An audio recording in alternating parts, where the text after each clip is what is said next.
हरे कृष्णा दोस्तों।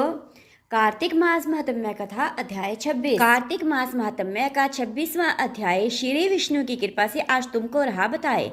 नारद जी बोले, इस प्रकार विष्णु पार्षदों के वचन सुनकर धर्मदत्त ने कहा, प्राय सभी मनुष्य भक्तों का कष्ट दूर करने वाले श्री विष्णु की यज्ञ, दान, व्रत, तीर्थ सेवन तथा तपस्याओं के द्वारा विधि पूर्वक आराधना करते हैं। उन समस्त साधनों में कौन सा ऐसा साधन है जो भगवान विष्णु की प्रसन्नता को बढ़ाने वाला तथा उनके समीप्य की प्राप्ति कराने वाला है। दोनों पार्षद अपने पूर्व जन्मों की कथा कहने लगे, हे द्विश्रेष्ठ, आपका प्रश्न बड़ा श्रेष्ठ है। आज हम आपको भगवान विष्णु को शीघ्र प्रसन्न करने का उपाय बताते हैं। हम इतिहास सहित प्राचीन वृतांत सुनाते हैं, सावधानी पूर्वक सुनो। ब्राह्मण पहले कांचीपुरी में चोल नामक एक चक्रवर्ती राजा हो गए हैं। उन्हीं के नाम पर उनके अधीन रहने वाले सभी देश चोल नाम से विख्यात हुए। राजा चोल जब इस भूमंडल का शासन करते थे, उस समय उनके राज्य में कोई भी मनुष्य दरिद्र, दुखी, पाप में मन लगाने वाला अथवा रोगी नहीं था। एक समय की बात है, राजा चोल अनंत शयन नामक तीर्थ में गए, जहाँ जगदीश्वर भगवान विष्णु ने योग निद्रा का आश्रय लेकर शयन किया था। वहाँ भगवान विष्णु के दिव्य विग्रह की राजा ने विधि पूर्वक पूजा की। दिव्य मणि, मुक्ता फल तथा स्वर्ण के बने हुए सुंदर पुष्पों से पूजन करके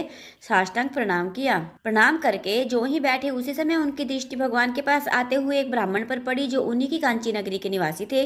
उनका नाम विष्णुदास था। उन्होंने भगवान की पूजा के लिए अपने हाथ में तुलसी दल और जल ले रखा था। निकट आने पर उन ब्राह्मण ने विष्णु सूक्त का पाठ करते हुए देवाधिदेव भगवान को स्नान कराया। तुलसी की मंजरी तथा पत्तों से उनकी विधिवत पूजा की। राजा चोल ने जो पहले रत्नों से भगवान की पूजा की थी, वह सब तुलसी पूजा से ढक दी। यह देखकर राजा कुपित होकर बोले, विष्णुदास, मैंने मणियों तथा स्वर्ण से भगवान की पूजा की, वह कितनी शोभा पा रही थी, तुमने तुलसी दल चढ़ाकर उसे ढक दिया। बताओ ऐसा क्यों किया? मुझे तो ऐसा जान पड़ता है कि तुम दरिद्र और गंवार हो, भगवान के विष्णु की भक्ति को बिल्कुल नहीं जानते। राजा की बात यह सुनकर द्विश्रेष्ठ विष्णुदास ने कहा, हे राजन, आपको भक्ति का कुछ भी नहीं पता है। केवल राजलक्ष्मी के कारण आप घमंड कर रहे हो। बतलाइए तो, आज से पहले आपने कितने वैष्णव व्रतों का पालन किया है?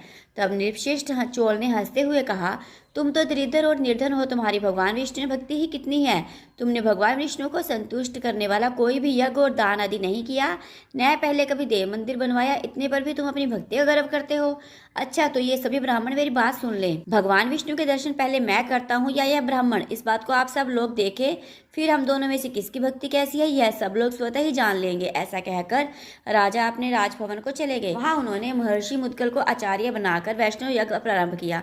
उधर सदैव भगवान विष्णु को प्रसन्न करने वाले शास्त्रोक्त नियमों में तत्पर विष्णुदास भी व्रत का पालन करते वहीं भगवान विष्णु के मंदिर में टिक गए।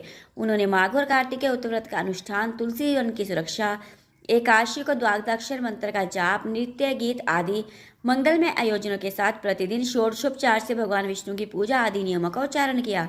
वे प्रतिदिन चलते फिरते और सोते हर समय भगवान विष्णु का स्मरण किया करते थे। उनकी दृष्टि सर्वत्र सम हो गई थी। वे सब प्राणियों के भीतर एकमात्र भगवान विष्णु को ही स्थिर देखते थे। इस प्रकार राजा चोल और विष्णुदास दोनों ही भगवान लक्ष्मीपति के आराधना में संलग्न थे। दोनों ही अपने अपने व्रत में स्थिर रहते थे और दोनों से ही संपूर्ण इंद्रियां तथा समस्त कर्म भगवान विष्णु को समर्पित हो चुके थे।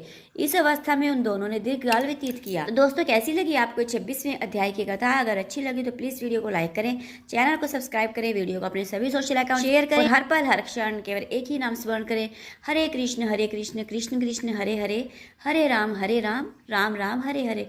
कमेंट में भी ये महामंत्र लिखना मत भूलें।